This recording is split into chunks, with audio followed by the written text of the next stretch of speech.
Genesis 37, 18 through 20. And there we will find these words. And when they saw him afar off, even before he came near unto them, they conspired against him to slay him. And they say one to another, behold, this dreamer coming. Come now, therefore, and let us slay him and cast him into some pit. And we will say, some evil beast has devoured him, and we shall see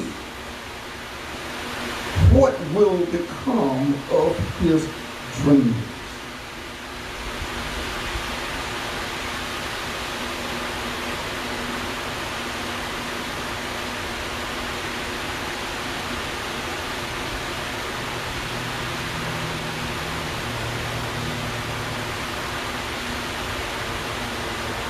Today's coin has been flipped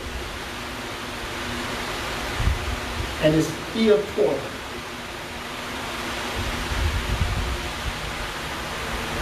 Which side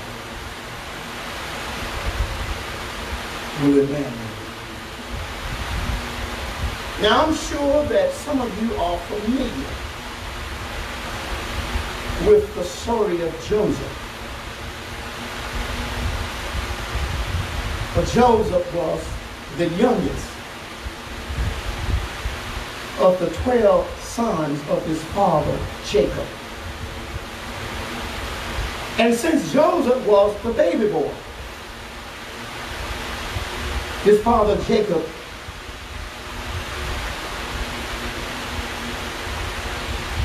favored him. And he was very protective of Joseph. That's his baby. That's the baby boy. The youngest, the least of them all. But that didn't set well with Joseph's other 11 siblings. They became envious and jealous of Joseph.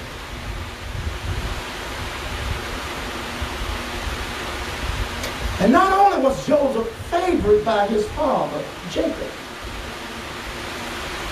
but Joseph was also a dreamer. And Joseph quite often shared his dream with his brothers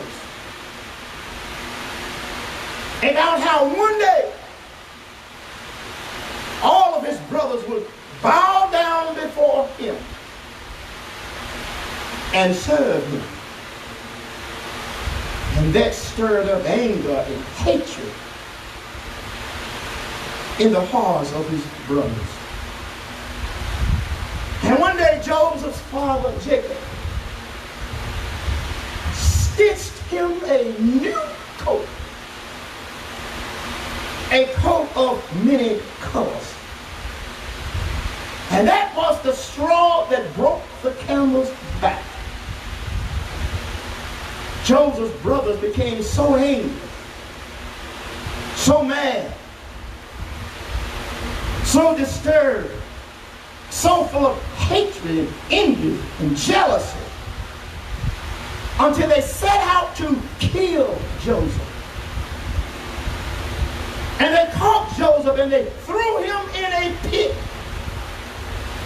And they took that coat of many colors and ripped it to threads. And they took the blood of a ram and sprinkled it all over that coat with intentions to deceive their father as as if though Joseph had been killed by one of the wild beasts of the field. And while Joseph was down there in that pit, a band of travelers on their way to Egypt came back. And Joseph's brothers had a change of mind, not a change of heart, but Joseph's brothers had a change of mind. So they took Joseph out of the pit and sold him off as a slave to the lonely travelers. And when those travelers made it to Egypt, they also sold Joseph off as a slave to the house of Pharaoh. And there Joseph became the slave servant of Pharaoh's wife. But you know what? In spite of all the struggles, in spite of all the trials and tribulations, in spite of all of Joseph's setbacks, letdowns, and disappointment, Joseph had one thing working for him in his favor. And that was God was with him. And Black's Chapel, when God is with you, he's more than the whole world are against you. And since God was with Joseph, even as a slave, he elevated Joseph from the office of a slave servant of Pharaoh's wife to become the armor bearer of Pharaoh. Joseph was raised to the point where he was second in charge, second in command of all Egypt. Joseph's testimony was, all that my brothers did to me, they meant it for evil. But my God meant it all for good. And because of the love that we as saints of God have in our hearts, no matter how much evil is done towards you, you shouldn't view it that way. You should see evil as a tool that God is going to turn around and work for your good. Just because of love of God rests inside of you. Though they meant it all for evil, but God meant it for good. Now, I did not come out here this morning to talk to you about Joseph, the dreamer. But rather, I come out here this morning to talk to you about the dream conqueror.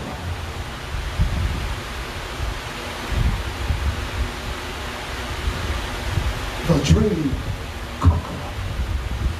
And that's what I want to talk about, the dream conqueror.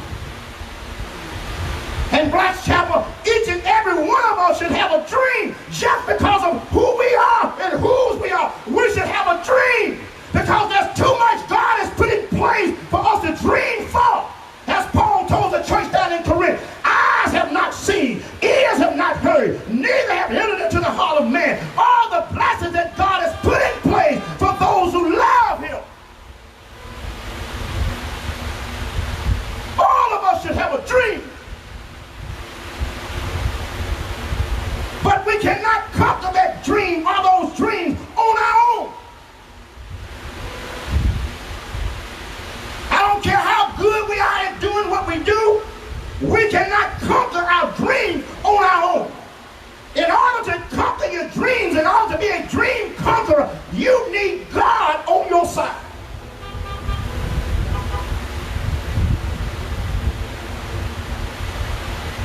Know this. I know you have dreams because you belong to God. And God has too many blessings that haven't been tapped into yet in your life. But know this, that in order to conquer your dream, you can't conquer your dream on your own. You need God on your side. Because self-sufficiency and self-dependency are the leading causes of the fall of man. Self-sufficiency and self-dependency have been the leading causes of the fall of man ever since creation. Self-sufficiency and self-dependency. You see, spiritual independence travels down a dead-end road. Spiritual independence travels down a dead-end road, meaning that spiritual independence will take you farther than you really want to go, keep you longer than you really want to stay, and cost you more than you really want to stay, than you really want to pay. You see, when you're traveling down the road of spiritual independence, you're what is known as a dream chaser. I don't care how many promises God has made to us. I don't care how much wealth God has put in place for us. When you're traveling down the road of spiritual independence, you're known as a dream chaser. And a dream chaser is one who chases after peace, chase after joy, chase after happiness, chase after prosperity, chase after human fulfillment. A dream chaser is one who's always talking about what they're going to do and what they're going to have and how they're going to go about getting it. A dream chaser is one who always comes up a day late and $1 short.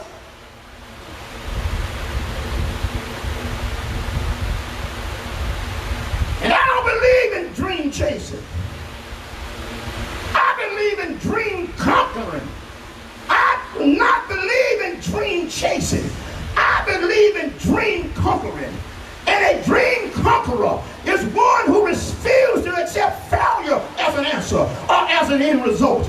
I say again, a dream conqueror is one who refuses to accept failure as an answer or as an end result. A dream conqueror is one who knows that failure has not within its capacity the ability nor the authority to determine your end, but that failure does have within its content knowledge, wisdom, and experience that you can extract and apply to your next attempt. A dream conqueror is one who knows that nothing beats a failure but another attempt. Another attempt. Don't you give up on God, and God will never ever give up on you. A dream conqueror is one who will not allow his mind to be corralled inside a habitat outside of God's plan for one's life. Let me say it again. A dream conqueror is one who will not allow one's mind to be corralled inside of the habitat found outside of God's plan for one's life. A dream conqueror is one who will never accept second-rate, second-class, second-place nothing as long as first is available. As long as first is available. Never accept second-place, second-class, second-round anything as long as first is in a place. And let me tell you something, Black Chapel. I wonder this afternoon, do we have any dream conquerors out here in the public life? Do we have any dream conquerors? Those who refuse to accept failure as an answer or as an end result. Those who refuse to allow their mind to be corralled inside of a habitat found outside of God's plan for your life. By golly, if you're a dream conqueror, you ought to make some noise out here this morning. You ought to make a joyful noise unto the Lord. You ought to serve the Lord for gladness. Give God some gladness out here on this lot. Give God some gladness. Let him know I'm not a dream chaser, but I'm a dream conqueror. All right. And a dream conqueror is one who knows how to properly estimate and appraise laws.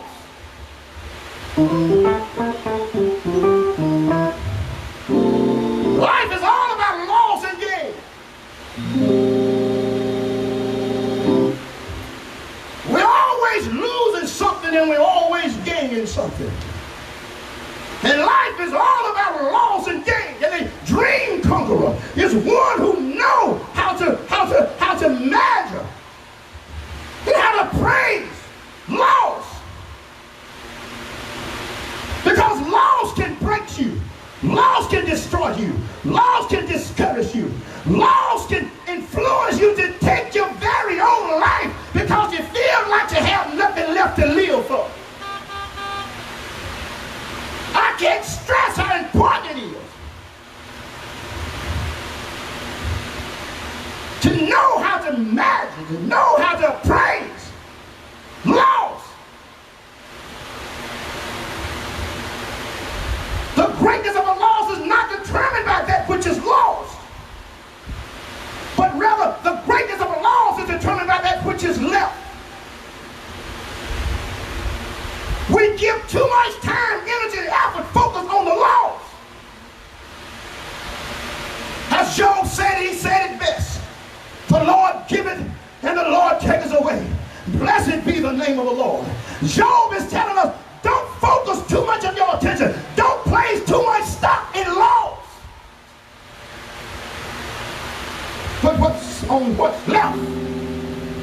The greatness of the laws is not determined by that which is lost, but the greatness of the laws is determined by that which is left.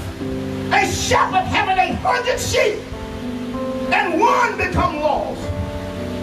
Small is considered the lost, not because of the one that which was lost, but because of the 99 that which was were left. That same shepherd having 100 sheep, and 99 become lost.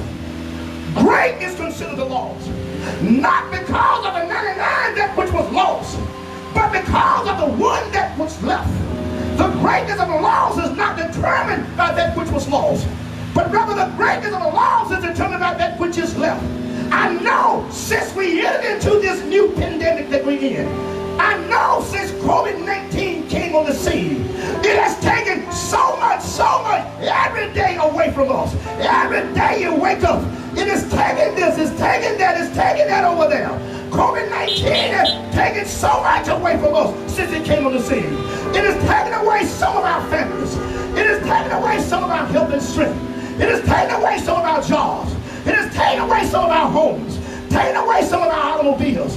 Taking away some of our bank accounts. But let me tell you something. No matter how much this pandemic, no matter how much COVID-19 is taken away from us, what we need to do is look at what's left. Look at what's left. Don't focus all your attention upon that which has been lost. Take a good look at what's left. Look at what's left. I'm reminded of when I was a child coming up in my father's house. I'm reminded of how my mother and I used to always go over to my grandfather's house. And when we got close to the house, we would see my grandfather sitting out there on the porch in an old rocking chair, rocking back and forth, back and forth. And the closer we got, and when he saw us coming, he would get out of that rocking chair and go back in the back room. And by the time I made it to the house, we made it to the house, he would have pulled out this little red rocking chair, and he and I would sit on that porch, rocking back and forth, back and forth, back and forth. My grandfather was a very spiritual man, and while doing his rocking, he would always start to testify about the goodness of God, testifying about the mercy of God, testifying about the grace of God. And the longer he's testifying, the faster he would rock on that porch, the faster he would rock. And his testimony got so intensified until his voice started to tremble. Tears started to roll down his cheek.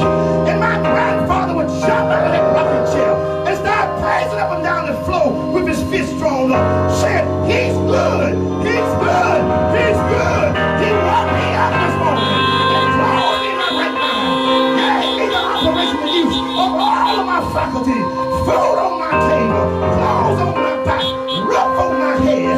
During that time, I did not understand like my grandfather understood. During that time, I couldn't see what my grandfather saw. During that time, I couldn't feel what my grandfather felt. But you know what, Black Chapel? Just a few miles on down the road, just a few years on down the road, just a few heartaches on down the road, just a few setbacks, letdowns, and disappointments on down the road, I finally arrived in that place where my grandfather was. And now I understood what my grandfather understood. I can see what my grandfather saw. I can feel what my grandfather felt. He woke me up this morning and clothed me in my right mind, gave me the operational use of all of my faculty, food on my table, clothes on my back, roof on my head. He's good, he's good, he's good.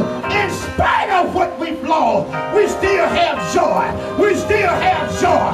In spite of the loss, no matter how great the loss may be, look at what's left. The greatness of the loss is not determined by that which was lost, but rather by that which is left. You still have joy. You still have joy. I wonder this afternoon, this morning, Black Chapel, are there any out in the parking lot beside me who, after all, in spite of what's been lost, in spite of what's been taken, you still have joy. You still have joy because you know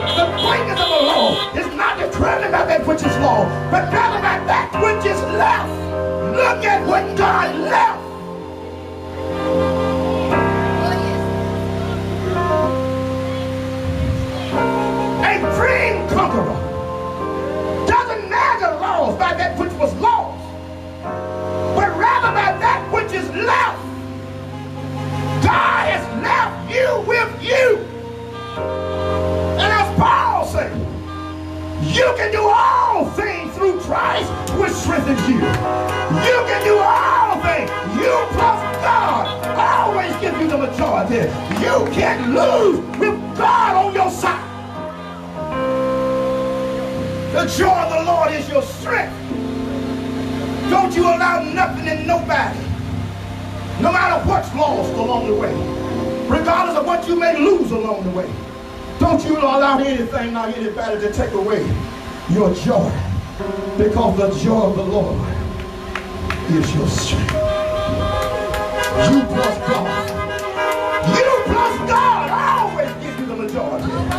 Though all the works my brother worked against me, they meant it for evil, but God. No matter how many evil works life work against you, bad turns, bad decisions, God is still with you. I will never leave you, nor forsake you, but I will be with you always, even to the ends of days. A dream conqueror is one who knows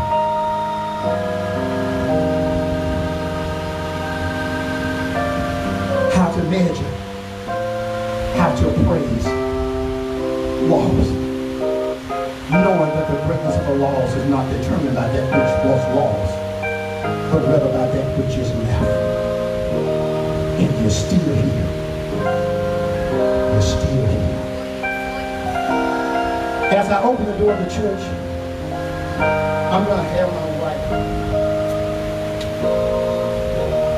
if she would, to come.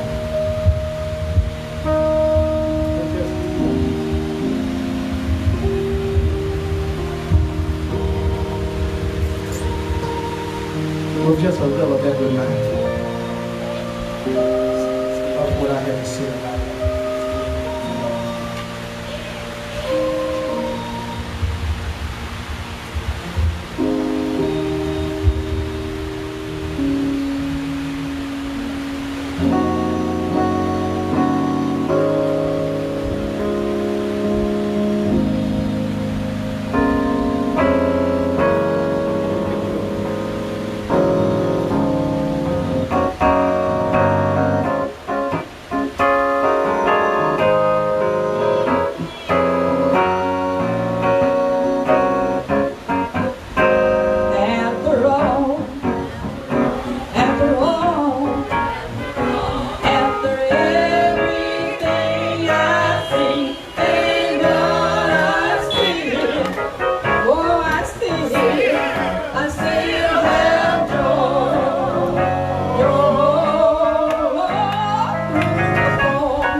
Regardless of what's been misplaced, you still have joy. And the joy of the Lord is your strength. Meaning you still have power. You still have might. Because you still have mercy. You still have grace. You still have a God who sits down and looks for you. Who hears our eyes are open. And all of us still not wants to speak. You know down if you call. problems. You know the Lord has come and dried out our tears. Oh, we still have joy. Oh, weeping may endure for a night, but early in the morning everything is gonna be alright. We still have